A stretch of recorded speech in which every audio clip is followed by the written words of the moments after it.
Hello दोस्तों, मैं हूं नीरज और आप देख रहे हैं स्टडी कॉमर्स। और आज हम इस वीडियो में पढ़ने वाले हैं प्रोडक्ट डिसीजन के बारे में। आप मुझे इंस्टाग्राम पे भी फॉलो कर सकते हैं। मेरी आईडी है नीरज पांडे ऑफिशियल। आप मेरे वीडियो से रिलेटेड कोई भी क्वेरीज यहाँ पूछ सकते हैं। आप हमारे लेक्चर के पीडीएफ भी डाउनलोड कर सकते हैं एट जस्ट रुपीज़ 500। आप इस दिए गए नंबर पे हमें पे कर सकते हैं। नंबर है 7317240017। आप हमें फ़ोनपे, गूगल पे या किसी भी यूपीआई के थ्रू पेमेंट कर सकते हैं। कोर्स से रिलेटेड ज़्यादा जानकारी के लिए आप हमें व्हाट्सएप पे कांटेक्ट कर सकते हैं इस दिए गए नंबर पे। पिछली वीडियो में मैंने आपको प्रोडक्ट के बारे में बताया था और आज हम इस वीडियो में प्रोडक्ट डिसीजंस के बारे में पढ़ने वाले हैं। तो प्रोडक्ट पे मैंने पहले ही वीडियो बना लिया है, तो अगर आपने ये वीडियो नहीं देखा है तो आप आई बटन पे क्लिक करके देख सकते हैं या फिर डिस्क्रिप्शन में भी आपको उसका लिंक मिल जाएगा। तो पिछली वीडियो में मैंने आपको बताया था कि प्रोडक्ट कोई भी ऐसा आइटम हो सकता है जो कि कंज्यूमर के नीड और वांट्स को सेटिस्फाई करता है। और प्रोडक्ट टेंजिबल भी हो सकता है, मतलब गुड्स के फॉर्म में भी हो सकता है, और ये इनटेंजिबल भी हो सकता है, यानी सर्विसेज, आइडिया और एक्सपीरियंस के फॉर्म में भी हो सकता है। अगर आपको प्रोडक्ट डिसीजन को अच्छी तरीके से समझना है तो सबसे पहले आप प्रोडक्ट क्या होता है ये वीडियो देख लें। क्योंकि अगर आपको प्रोडक्ट के बारे में ही नहीं पता होगा कि प्रोडक्ट होता क्या है तो आप उससे रिलेटेड जो भी डिसीजन लिए जा रहे हैं उसको भी आप अच्छे तरीके से नहीं समझ सकते। तो मेरा ये रिकमेंडेशन है कि सबसे पहले आप प्रोडक्ट वाला वीडियो देख लें, तब प्रोडक्ट डिसीजन वाले वीडियो पे आए। तो एक मार्केटर को प्रोडक्ट से रिलेटेड बहुत सारे डिसीजंस लेने होते हैं और ये डिसीजंस 3 लेवल्स पे लेने होते हैं। फर्स्ट होता है इंडिविजुअल प्रोडक्ट डिसीजन, सेकंड होता है प्रोडक्ट लाइन डिसीजन और थर्ड होता है प्रोडक्ट मिक्स डिसीजन। ये तीनों टॉपिक आपके सिलेबस में मेंशन्ड है और यहीं से क्वेश्चन आपको एग्जाम में पूछा जाएगा। तो आज हम इंडिविजुअल प्रोडक्ट डिसीजन को डिटेल में डिस्कस करेंगे और आने वाले वीडियो में हम प्रोडक्ट लाइन डिसीजन को डिस्कस करेंगे और उसके अगले वीडियो में हम प्रोडक्ट मिक्स डिसीजन को डिस्कस करेंगे। तो सबसे पहले जानते हैं इंडिविजुअल प्रोडक्ट डिसीजन, यानी इंडिविजुअल प्रोडक्ट डिसीजन होता क्या है। अब एक कंपनी बहुत सारे प्रोडक्ट बनाती है। फॉर एग्जांपल एप्पल एप्पल बहुत सारे प्रोडक्ट बनाती हैं, जैसे smartphone, tablet, laptop, smart watch. तो ये अलग अलग प्रोडक्ट एप्पल बनाता है। फॉर एग्जांपल एप्पल अगर आईफोन से रिलेटेड अगर कोई डिसीजन लेता है तो उसे हम इंडिविजुअल प्रोडक्ट डिसीजन कहेंगे, क्योंकि सारे कैटेगरी के जो भी प्रोडक्ट हैं उनके लिए अलग अलग डिसीजन लेना होगा। फॉर एग्जांपल आईफोन से रिलेटेड जो डिसीजन है वो आपको लैपटॉप में यानी मैकबुक में काम नहीं आने वाला। तो इसी तरीके से जब एक कंपनी अपने अलग अलग प्रोडक्ट के लिए, इंडिविजुअल प्रोडक्ट के लिए जब डिसीजन लेता है तो उसे हम इंडिविजुअल प्रोडक्ट डिसीजन कहते हैं। अब एप्पल अपने आईफोन से रिलेटेड कौन सा डिसीजन लेगा ये आप देखिए। तो इंडिविजुअल प्रोडक्ट डिसीजन के अंतर्गत 5 डिसीजंस आते हैं, 5 इंपॉर्टेंट डिसीजन आते हैं। फर्स्ट होता है प्रोडक्ट एट्रीब्यूट्स। एट्रीब्यूट्स का मतलब है बेनिफिट। अब एप्पल को अपने फ़ोन से रिलेटेड सारे बेनिफिट्स को बताने होंगे कि कंज्यूमर को कौन कौन सा बेनिफिट मिलने वाला है। सेकंड है ब्रांडिंग। जब एप्पल कोई नया फ़ोन बनाएगा तो उसकी ब्रांडिंग क्या होगी, उसका क्या नाम होगा, क्या वो आईफोन 7 होगा, 8 होगा, 9 होगा, 10 होगा या क्या होगा। थर्ड है पैकेजिंग। अब इस आईफोन का पैकेजिंग किस तरीके से किया जाएगा, ये पैकेजिंग से रिलेटेड सारे डिसीजन इसके अंतर्गत आएगा। फोर्थ है लेबलिंग। अब लेबलिंग क्या होता है कि प्रोडक्ट से रिलेटेड जो भी इंफॉर्मेशन होती है वो लेबलिंग में ही की जाती है। फिफ्थ है प्रोडक्ट सपोर्ट सर्विसेज। अब एक बार प्रोडक्ट बिक गया तो उसके बाद कौन सा सपोर्ट सर्विस मिलेगा इस आईफोन से रिलेटेड, ये भी डिसीजन एक मार्केटर को लेना पड़ता है। तो फर्स्ट डिसीजन की बात करते हैं। फर्स्ट है प्रोडक्ट एट्रीब्यूट्स। एट्रीब्यूट्स का मतलब है बेनिफिट्स, यानी कि जब एक कंपनी अपना प्रोडक्ट डेवलप कर रही होती है तो उसे ये बताना होता है कि कस्टमर को कौन सा बेनिफिट इस प्रोडक्ट से मिलेगा। तो ये जो बेनिफिट बताया जाता है उसी को हम प्रोडक्ट एट्रीब्यूट्स कहते हैं, यानी प्रोडक्ट एट्रीब्यूट्स के थ्रू ही एक कंपनी अपने प्रोडक्ट का जो भी बेनिफिट होता है वो कस्टमर को बताता है। इसके अंतर्गत प्रोडक्ट की क्वालिटी, प्रोडक्ट का फीचर क्या होगा, उसके स्टाइलिंग, डिज़ाइनिंग किस तरीके की हैं, ये सारी चीज़ें इंक्लूड की जाती हैं। तो सबसे पहले जानते हैं कि प्रोडक्ट क्वालिटी क्या होता है। क्वालिटी का मतलब है कि जब किसी प्रोडक्ट में डिफेक्ट ना हो, यानी फ्रीडम फ्रॉम डिफेक्ट्स। किसी भी प्रोडक्ट में अगर डिफेक्ट नहीं है, कोई कमी नहीं है, तो हम ये कह सकते हैं कि उसकी क्वालिटी बहुत अच्छी है। या फिर एक और तरीका है ये पता करने का कि प्रोडक्ट की क्वालिटी अच्छी है या नहीं। फॉर एग्जांपल कोई कंपनी ने अपना प्रोडक्ट बेचा और कस्टमर बार बार आके प्रोडक्ट को परचेस करता है, यानी आईफोन 7, 8, 9, 10 इसी तरीके से कस्टमर नए नए प्रोडक्ट को परचेस कर रहा है, तो वो हम कहेंगे कि प्रोडक्ट की क्वालिटी अच्छी है। और कस्टमर प्रोडक्ट को रिटर्न नहीं करता। इसीलिए सिमंस ने कहा है कि quality is when our customers come back and our product don't. यानी कि हमारे कस्टमर जब बार-बार परचेज़ करने आते हैं, हमारा प्रोडक्ट वापस नहीं आता, तो हम कहेंगे कि हमारा प्रोडक्ट का क्वालिटी बहुत ही अच्छा है। इसी तरीके से according to American society for quality ने भी डेफिनिशन दिया है क्वालिटी का कि क्वालिटी एक कैरेक्टरिस्टिक्स है, यानी एक प्रोडक्ट की विशेषता है, जो ये बताती है कि जो भी नीड एंड वांट्स सैटिस्फाई करने के लिए उसने कहा था, उसमें ये एबिलिटी है कि वो प्रोडक्ट उस नीड एंड वांट्स को सैटिस्फाई कर सकता है। यानी इस तरीके से हम कह सकते हैं कि एक प्रोडक्ट की विशेषता प्रोडक्ट क्वालिटी है। अब इसी के अंतर्गत 2 अप्रोच आते हैं। फर्स्ट है टोटल क्वालिटी मैनेजमेंट अप्रोच और दूसरा है return on quality approach. Total quality management approach ये कहता है कि जब एक प्रोडक्ट को बनाने में कंपनी के जितने भी एम्प्लॉइज़ हैं, सभी इन्वॉल्व्ड होते हैं उसके कांस्टेंट इम्प्रूवमेंट के लिए, यानी लगातार उसपे बेहतर से और बेहतर करने के लिए सारे कंपनी के एम्प्लॉइज़ उसमें लगे होते हैं, तो उसे हम टोटल क्वालिटी मैनेजमेंट अप्रोच कहते हैं। दूसरा है रिटर्न ऑन क्वालिटी अप्रोच। इसके अंतर्गत जो क्वालिटी है उसे एज़ अ इन्वेस्टमेंट माना जाता है। अगर आप बड़े इन्वेस्टमेंट कर रहे हैं तो अच्छा रिटर्न भी मिलता है। उसी तरीके से कंपनी क्वालिटी को एज़ अ इन्वेस्टमेंट मानती है, ताकि अगर क्वालिटी अच्छी होगी तो कस्टमर बार-बार उस प्रोडक्ट को परचेज़ करेगा और इस तरीके से कंपनी की जो सेल है वो बढ़ जाएगी। अब बात करते हैं डायमेंशंस ऑफ प्रोडक्ट क्वालिटी। तो प्रोडक्ट क्वालिटी के 2 आयाम हैं, 2 डायमेंशन हैं। फर्स्ट है क्वालिटी लेवल और दूसरा है क्वालिटी कंसिस्टेंसी। एक-एक करके देखते हैं। फर्स्ट है क्वालिटी लेवल। अब एक मार्केटर को क्वालिटी लेवल से रिलेटेड भी डिसीजन लेना होता है। उसे प्रोडक्ट बनाते समय ये डिसाइड करना होता है कि हमारे प्रोडक्ट की जो क्वालिटी है वो किस लेवल की होगी। यहाँ पे प्रोडक्ट क्वालिटी का मतलब है परफॉर्मेंस क्वालिटी, यानी आपका जो प्रोडक्ट है वो किस तरीके से परफॉर्म करेगा अपने फंक्शन को। फॉर एग्जांपल रोल्स रॉयस जो है वो हायर परफॉर्मेंस क्वालिटी देता है compare to Chevrolet.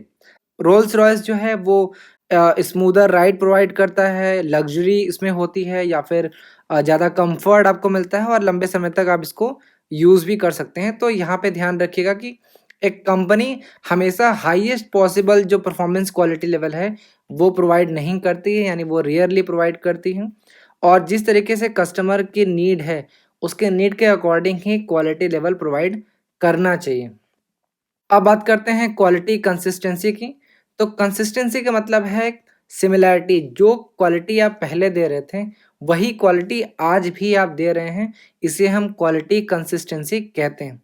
Product quality का मतलब है कन्फॉर्मेंस क्वालिटी। इसका मतलब है कि डिफेक्ट्स उसमें ना हो और जो भी आप क्वालिटी पहले दे रहे थे, उसमें कंसिस्टेंसी होनी चाहिए, यानी आज भी आप वैसे ही क्वालिटी दे रहे हो। फॉर एग्ज़ाम्पल आप ये देखें कि जब लेवल्स की बात की जा रही है तो शेवरले जो है उसकी परफॉर्मेंस लेवल उतनी नहीं है जितनी रोल्स रॉयस की है। लेकिन दोनों प्रोडक्ट जो है वो कंसिस्टेंट हैं अपने क्वालिटी को डिलीवर करने में। यानी शेवरले जिस तरीके से परफॉर्मेंस पहले देता था, आज भी वही देता है और रोल्स रॉयस जो है वो उसकी भी परफॉर्मेंस कंसिस्टेंट है, यानी क्वालिटी आज भी बराबर है। तो ये चीज़ें आप ध्यान रखिएगा। तो मैंने आपको बताया कि प्रोडक्ट एट्रीब्यूट्स के अंतर्गत हम ये डिसाइड करते हैं कि हमें अपने बेनिफिट्स को बताना होता है कस्टमर को कि हम अपने प्रोडक्ट में कौन-कौन से बेनिफिट दे रहे हैं। उसके अंदर मैंने आपको बताया कि प्रोडक्ट क्वालिटी होता है और दूसरा है product features.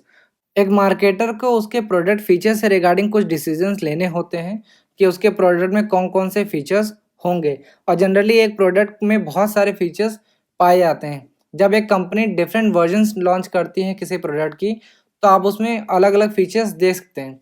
For example iPhone 11 में 2 कैमरा है और आईफ़ोन 11 प्रो मैक्स में 3 कैमरा है। तो आप ये देख रहे हैं कि एक प्रोडक्ट में अलग-अलग फीचर्स आपको देखने को मिलते हैं। और फीचर्स जनरली एक कॉम्पिटिटिव टूल्स होते हैं, आपके कॉम्पिटिटर के प्रोडक्ट से आपके प्रोडक्ट को डिफरेंशिएट करते हैं, यानी अलग बनाते हैं। और अगर आपने कोई फीचर सबसे पहले लॉन्च किया तो उसका भी आपको कॉम्पिटिटिव एडवांटेज मिलता है। तीसरा है प्रोडक्ट स्टाइल एंड डिज़ाइन। मैंने आपको प्रोडक्ट एट्रीब्यूट्स में बताया कि उन बेनिफिट्स को हमें बताना होता है जो कस्टमर को हमारे प्रोडक्ट से मिलने वाला है। जिसमें मैंने आपको पहले बताया कि प्रोडक्ट क्वालिटी, सेकंड होता है प्रोडक्ट फीचर्स और तीसरा है प्रोडक्ट स्टाइल। स्टाइल का मतलब है कि प्रोडक्ट का लुक, किस तरीके से प्रोडक्ट दिखता है, वही स्टाइल होता है। स्टाइल आई कैचिंग भी हो सकता है, यानी आपको देखने में अच्छा लग सकता है या फिर आपको देखने में खराब लग सकता है। यहाँ पे ध्यान रखिएगा कि हो सकता है कि देखने में प्रोडक्ट काफ़ी अच्छा हो, लेकिन ज़रूरी नहीं है कि वो अच्छा परफ़ॉर्म भी करे। तो सिर्फ़ स्टाइलिश नहीं होना चाहिए बल्कि प्रोडक्ट जो है वो काम का भी हो। अब बात करते हैं डिज़ाइन की, तो डिज़ाइन एक लार्जर कॉन्सेप्ट है देन स्टाइल, स्टाइल से काफ़ी लार्जर कॉन्सेप्ट है डिज़ाइन का। डिज़ाइन एक काफ़ी डीप इन्फॉर्मेशन होती है प्रोडक्ट की डिज़ाइन के अंतर्गत। एक अच्छा डिज़ाइन प्रोडक्ट के यूज़फुलनेस को बताता है, यानी कि उसकी यूटिलिटी को बढ़ा देता है और साथ ही साथ उसके लुक्स को भी एनहांस करता है। अब एक अच्छा प्रोडक्ट डिज़ाइन कैसे बनाया जा सकता है? इससे रिलेटेड भी डिसीजन लेने होते हैं। तो एक अच्छा प्रोडक्ट डिज़ाइन तभी बनाया जा सकता है जब आप अपने कस्टमर को ऑब्ज़र्व करते हो, जब आप उसके नीड एंड वांट्स को समझते हो, तब जाके आप उन नीड एंड वांट्स को सैटिस्फाई करने के लिए एक अच्छा प्रोडक्ट बना सकते हो। प्रोडक्ट डिज़ाइन से रिलेटेड एक चीज़ कही जाती है कि प्रोडक्ट डिज़ाइनर जो है, उनको टेक्निकल प्रोडक्ट स्पेसिफ़िकेशन के बारे में ज़्यादा नहीं सोचना चाहिए। उनको ये सोचना चाहिए कि एक कंज़्यूमर हमारे प्रोडक्ट को किस तरीके से यूज़ करेगा और वो प्रोडक्ट किस तरीके से कस्टमर के लिए बेनिफिशियल है। तो मैंने आपको बताया कि फर्स्ट होता है प्रोडक्ट एट्रिब्यूट्स, जो अभी आपने देखा कि उसके अंतर्गत product quality, features, style and design आता है। सेकंड है ब्रांडिंग, यानी प्रोडक्ट बन गया तो अब उसका क्या नाम रखेंगे, किस तरीके से उसका ब्रांडिंग करेंगे, ये सारी चीज़ें आएगी। तो ब्रांडिंग जानते हैं, सबसे पहले ब्रांड जानते हैं। आपने अलग-अलग ब्रांड देखा होगा जैसे Coca Cola, Pepsi, Thums Up, Nike, BMW, Audi, McDonald, pizza Hut, ये बहुत सारे ब्रांड नेम आपने सुना होगा। इवन आप जिस फ़ोन से या जिस टीवी से या जिस लैपटॉप से या जिस टैबलेट से ये वीडियो देख रहे होंगे, वो भी किसी न किसी ब्रांड का होगा। यानी आपके घर में आप जहाँ जाते हो, आप चारों तरफ एक ब्रांड से घिरे होते हो। तो ब्रांड क्या होता है, किसी भी प्रोडक्ट के लिए एक आइडेंटिफ़ाई का काम करता है, यानी वो किसी भी प्रोडक्ट को उसकी पहचान देता है कि वो किस कंपनी की है और वो अपने कॉम्पिटिटर से भी उसको अलग करता है।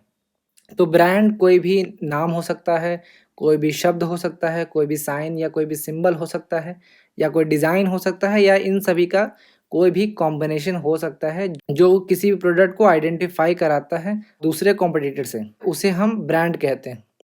तो आपने जाना ब्रांड क्या होता है, तो ब्रांडिंग जानते हैं क्या है? ब्रांडिंग एक प्रोसेस होता है जिसके थ्रू एक प्रोडक्ट को उसका नाम, उसकी पहचान मिलती है। जैसे एप्पल में जो कटा हुआ सेब आप देखते हैं, तो जब किसी ने उसको बनाया होगा, तो उस प्रोसेस को ही हम ब्रांडिंग कहते हैं। कंज़्यूमर आज के टाइम पे ब्रांड को एक इम्पॉर्टेंट पार्ट मानता है प्रोडक्ट का, इसीलिए ब्रांडिंग जो है बहुत इम्पॉर्टेंट एलिमेंट है और ब्रांडिंग जो है वो कस्टमर के परचेज़ में एक वैल्यू ऐड कर देता है। ब्रांडिंग के अलावा एक और टर्म है जिसको आपको जानना ज़रूरी है, वो है ट्रेडमार्क। जब ब्रांड का रजिस्ट्रेशन करा दिया जाता है तो वो ब्रांड ट्रेडमार्क बन जाता है। इस तरीके से ट्रेडमार्क एक ब्रांड ही होता है, जो ओनर होता है, जो भी सेलर है उसको लीगल प्रोटेक्शन देता है और एक्सक्लूसिव राइट देता है उस प्रोडक्ट को सेल करने के लिए, यानी उस लोगो को यूज़ करके आप कोई भी चीज़ बेच सकते हैं। यहाँ पे ध्यान रखिएगा कि हम जो ब्रांड, ट्रेडमार्क, इन सारी चीज़ों के बारे में हम पढ़ेंगे ब्रांडिंग स्ट्रैटेजी वाले वीडियो में, जो आने वाले वीडियोज़ में आपको दिखेगा। तो फर्स्ट आपने प्रोडक्ट एट्रिब्यूट्स के बारे में देखा, सेकंड था ब्रांडिंग और थर्ड बात करते हैं पैकेजिंग की। तो पैकेजिंग आप सब जानते हैं, जब भी आप कोई प्रोडक्ट खरीदते हैं तो वो एक किसी न किसी पैकेज में ही आता है। फॉर एग्ज़ाम्पल आप जूते खरीदते हो, टीवी खरीदते हो, फ़ोन या खाने-पीने की कोई भी चीज़ खरीदते हैं तो वो किसी न किसी पैकेज में ही आता है। तो पैकेजिंग क्या है, जब किसी भी प्रोडक्ट को कंटेनर या रैपर में हम बंद कर देते हैं फॉर सेफ्टी, उसको होल्ड करने के लिए और प्रोटेक्ट करने के लिए, तो उसे हम पैकेजिंग कहते हैं।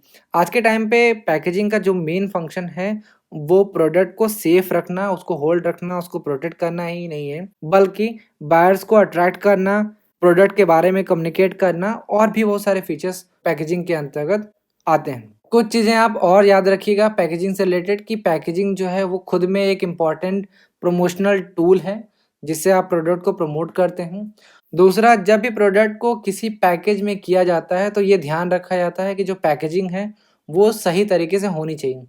अगर अच्छी तरीके से आप पैकेज नहीं करोगे तो कंज़्यूमर के लिए ये एक सिरदर्द हो जाएगा, वो कंपनी का प्रोडक्ट नहीं खरीदेगा, जो सेल्स है कंपनी की वो भी नीचे गिर जाएगी और company at the end loss में चली जाएगी।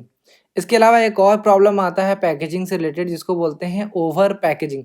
कभी आपने पेन ड्राइव खरीदा है? आपने पेन ड्राइव या कोई ऐसा चीज़ खरीदा होगा जिसमें बहुत ओवर पैकेजिंग होता है, यानी कि बहुत ओवर साइज़ कार्डबोर्ड लगा दिया जाता है, जिसमें बहुत सारा वेस्ट होता है, यानी वो जो बॉक्स होता है उसका कोई यूज़ नहीं है। या कई बार जो एनवायरमेंटलिस्ट होते हैं, वो बहुत फ्रस्ट्रेट हो जाते हैं कि छोटा-सा प्रोडक्ट के लिए इतना बड़ा बॉक्स दे दिया है, उसका कोई काम नहीं। तो इस ओवर पैकेजिंग का सॉल्यूशन है इनोवेटिव पैकेजिंग। इनोवेटिव पैकेजिंग से आप अपने प्रोडक्ट को इनोवेटिव तरीके से बहुत अच्छे तरीके से कम जगह में ही पैकेज कर सकते हो प्रोडक्ट को। तो इसका एडवांटेज ये होगा कि अगर आप इनोवेटिव पैकेजिंग करते हो तो आपके कॉम्पिटिटर से आपको ज़्यादा एडवांटेज मिलेगा, प्लस आपकी जो सेल्स है वो भी बढ़ जाएगी। For example Puma. पूमा आज के टाइम पे जब भी जूते बेचती है, तब वो ट्रेडिशनल शू बॉक्स जो है, जो जूते रखने वाले जो बॉक्स हैं, उनको वो यूज़ नहीं करती आज के टाइम पे। आज के टाइम पे वो अट्रैक्टिव और फंक्शनल शू बॉक्स होता है, उसको यूज़ करती है और वो एनवायरमेंटली फ्रेंडली भी होते हैं। तो आप इस तरीके से कह सकते हैं कि पैकेजिंग एक इम्पॉर्टेंट प्रमोशनल टूल है। तो अभी आपने प्रोडक्ट एट्रिब्यूट्स, ब्रांडिंग, पैकेजिंग देखा। अब बात करते हैं फोर्थ डिसीजन की, जो है लेबलिंग। लेबल जो है वो प्रोवाइड करता है इंफॉर्मेशन अबाउट द प्रोडक्ट। आप जब भी शॉपिंग करने जाते हो, स्पेशली जब कपड़े खरीदने जाते हो, तो सबसे पहले आप इस टैग को देखते हो। तो टैग क्या है? वो एक लेबल है। जब आप शर्ट खरीदते हो तो आप ये सारी चीज़ें लिखी वहाँ पे आपको मिल जाती हैं। तो लेबल क्या होता है? प्रोडक्ट के बारे में इंफॉर्मेशन बताता है कि वो किस तरीके का प्रोडक्ट है, कहाँ बना है, किस तरीके से उसको यूज़ करना है, ये सारी चीज़ें वहाँ पे लिखी होती हैं। तो लेबल जो है सिंपल टैग भी हो सकता है या कॉम्प्लेक्स ग्राफिक डिज़ाइन भी हो सकता है, और ये सारी चीज़ें लेबल होता है। लेबल जो है प्रोडक्ट या ब्रांड को आइडेंटिफाई करने में हमको हेल्प करता है। ये आप देख सकते हैं, ये मेरा एप्पल पेंसिल का एक लेबल है, जो इसमें ये बताया गया है कि एप्पल पेंसिल सेकंड जनरेशन का है, design by apple in California, China में बना है, और मॉडल नंबर क्या है, बहुत सारी इन्फॉर्मेशन इसमें दी गई है। तो लेबल क्या होता है? प्रोडक्ट के बारे में इन्फॉर्मेशन आपको प्रोवाइड करता है कि वो प्रोडक्ट कहाँ बनाया गया है, किसने बनाया है, और कब बनाया गया है, और प्रोडक्ट के अंतर्गत कौन-कौन से कंटेंट हैं। स्पेशली जब आप खाने-पीने की चीज़ें खरीदते हो, कॉस्मेटिक खरीदते हो, तो उसके अंदर कंटेंट कौन-कौन से मिलाए गए हैं, ये चीज़ें उसमें लिखी होती हैं।